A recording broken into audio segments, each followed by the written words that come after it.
Okay, fight fans and fight fiends, welcome back to Manny's Thoughts. I, of course, Manny MTL or Manny Montreal. Make sure to check me out on Facebook, Twitter, Instagram, Patreon, and of course, thefightcity.com.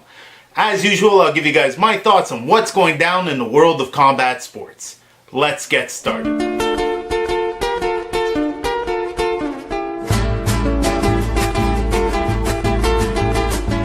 Okay, first up, as usual, congratulations are due. Congratulations again, World Boxing Super Series. You've had a few little small bumps on the road, but otherwise you've delivered excellent shows absolutely every time. We are now set. Your tournament is coming to a close. We've got Usyk versus Gasayev and Groves versus Smith. Just two fantastic fights. A lot of money on the line, a lot of titles on the line, and excellent boxing. Need I say more? Folks, stay tuned. World Boxing Super Series returns with some big ones real soon. Also, I want to give a quick congratulations to HBO for giving the Superflies the love they deserve. I guess they figured out with Chocolatito there must have been some other killers, and man, oh man, that weight division is just wall-to-wall murderers. Absolutely terrifying fights, beautiful stuff. Congratulations to Sir Rungvisai. You know, the flyweights is where it's at. The next one will be excellent. Everyone's going to tune in to watch each of these guys fight. It was just a smart move. I'm very happy they backed these guys. As far as the news is concerned and what's going down on the Fight City and thefightcity.com, as usual, great articles and posts on the daily for you guys to check out. But here in the Fight City, we got a few things going down. So, Eye of the Tiger made some major announcements. As I stated last week, Adam Braywood gave one hell of a press conference. I got that on this channel too. I also got an exclusive interview with him. He's quite a character. And I would not be ashamed if he was my heavyweight champion. He is definitely somebody to watch for. Simon Kean's quite possibly biggest test yet, and also will be Adam's biggest test. Hopefully they both get through their fights. Having announced a fight for Adam March 31st, and then just this week they announced that Simon Kean will be returning and that Eye of the Tiger will be going to the Videotron Center in Quebec City with Simon Kean. Again, just a fantastic night of fights. Really great news for the Fight City. On other news, Adonis Stevenson got his papers so he could visit New York. Now, I don't know if that clears up any rumors on whether or not he's hoping to fight in New York. Other than that, I don't really have much else to say about that. Also in the news, Ronda Rousey is back. Well, in a different kind of way. She's in the WWE. Bottom line, if she's happy and making money off her name, then kudos, and she's doing what most fighters have done throughout the ages. Muhammad Ali was on the stage. Sugar Ray did movies and commercials. Everyone gives it a crack, and you know, I don't really watch the WWE, but I support her efforts and wish her good luck. Now, as far as what we can watch this week, there's plenty to talk about. So first off, I'll start off Wednesday. Maybe you guys are catching this late and it'll be too late for this, but it is what it is. Wednesday, going down in Japan. We've got a beautiful bantamweight fight going down for the WBA strap. We've got Danny Roman versus Ryo Matsumoto. It's a fantastic matchup. Both guys have excellent records. Thursday, we're still in Japan. The WBC bantamweight titles on the line. Luis Nery, who's 25-0 with 19 KOs, will be facing off against Senshuki Yanamaka. I know I'm butchering their names, but look, he's 27-1 with 19 KOs also. That's just a fantastic fight. There's also an IBF super bantamweight strap on that. Now, both fights going down in Japan. Technically, Japan is 14 hours ahead of Montreal.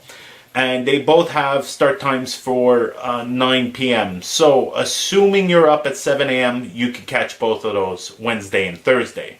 Now, as far as Friday is concerned, we've got a pretty easy night ahead of us. We've got Bellator 195. You can tune into that. Saturday, we got some kickboxing if you want to tune in. On the Fight Network, Glory 51. Badr Hari versus Hedzi.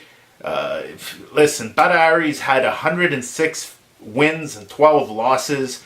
It's an insane amount of fights. These kickboxers are just crazy, and Badr is just bad as they come. So make sure you tune into that.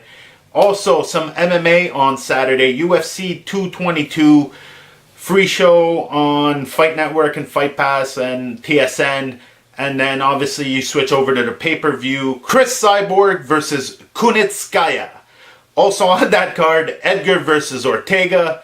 Now for some boxing. Saturday, you're going to have to stream this. I don't know, maybe hopefully Facebook will help us out. But from Puerto Rico, there's actually a pretty decent fight going down.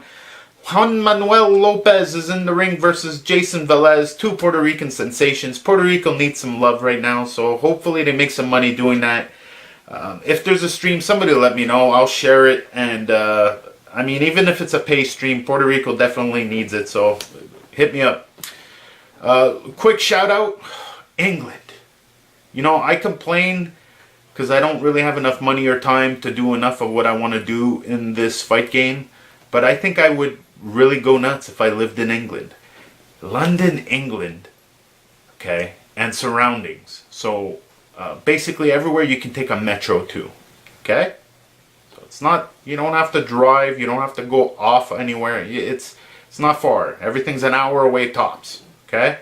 98 professional fights going down. 9 cards total in different locations. It's insane. There's 98 fights going down. It's insane. It's 196 fighters making money. It's almost 200 fighters making money in one night. God bless England. And P.S. I'm not religious, so when I say that, I'm just referring to Muhammad Ali. Okay, so 4 p.m. from Yorkshire, Sheffield. Got a beautiful card going down. Kell Brook returns. It doesn't matter who he's fighting. I forget the guy's name. I wrote it down, but I wrote it kind of screwy. And also on that card, Kid Galahad versus Irving Berry. That's a fantastic card. It's a fantastic fight. Hopefully I'll find a stream of it. Want to give a quick shout out. One of those 9 cards going down is also one of them held by MTK. So look out for that. Quick shout out. Layla McCarter is fighting in Colorado and it will be her 59th fight. I just wanted to give her a quick shout out because that's pretty impressive. HBO. Madison Square Garden. HBO is back. Boxing After Dark, so you're going to be able to catch it at home. And there's a good reason they're doing that. The WBA light heavyweight strap is on the line. Dimitri Bivol versus Sullivan Barrera. Also, the WBO light heavyweight strap is on the line. The Crusher is back. Sergey Kovalev versus Igor Mikhailin. Listen, the thinking is it'll be winner versus winner. We'll eventually have one fighter with 2 belts. And hopefully that'll clean things up in the light heavyweight division a bit. Kovalev was there. Ward was there. But whatever. Okay. So hopefully something will come from this. But at the Barclays Center, also in New York, Showtime boxing is going down. I've been waiting for this one. It's got an excellent undercard. I want to talk about the undercard first. Willie Monroe's on this. Sergey Deryanchenko. Charles Martin's on this. Alicia Napoleon is fighting for a strap, so tune into that. She's fighting Femke Hermans, who's 6-0. Looks like a decent fight. I'm into Napoleon, so we'll see what happens with that. Also on that card, Andre Dirrell versus Ustakagai. I know I mess up his name, but I don't care. The guy is a villain. It's just absolutely insane. These guys got matching records, except not matching KOs. 26-2 for the both of them. Dirrell with 16 KOs, 22 for Jose. Now the IBF super middleweight strap is on the line for that, so I'm quite interested in what happens there. And then the main event, the pièce de résistance, the thing I've been waiting for. Deontay Wilder versus Luis Ortiz. Somebody's O is got to go. 39-0. Deontay Wilder with 38 KOs. It's impressive and unheard of. Just insane stats. Luis Ortiz, 28-0. 24 KOs. It hurts my heart to say this. All the experts are going with Wilder. You got all these guys that I respect in the boxing world just flat out calling Wilder the winner in this fight. And the only answer they can give you is his power. And they were pointing to a couple seconds where he was jabbing cleanly in his last fight. But it's like they forget about all the broad things he does so wrong. I get it. He's got a fantastic record and he's crazy strong. But saying that the fact that Ortiz is a lefty plays in his favor is not true. Fighters have huge problems fighting lefties. They have trouble finding lefties as sparring partners. And I know for one that Deontay Wilder is not a fan of sparring. So that leads me to believe he's not investing money in getting a bunch of lefties in there. He's just doing what he does. And if he wins, it'll be because of that.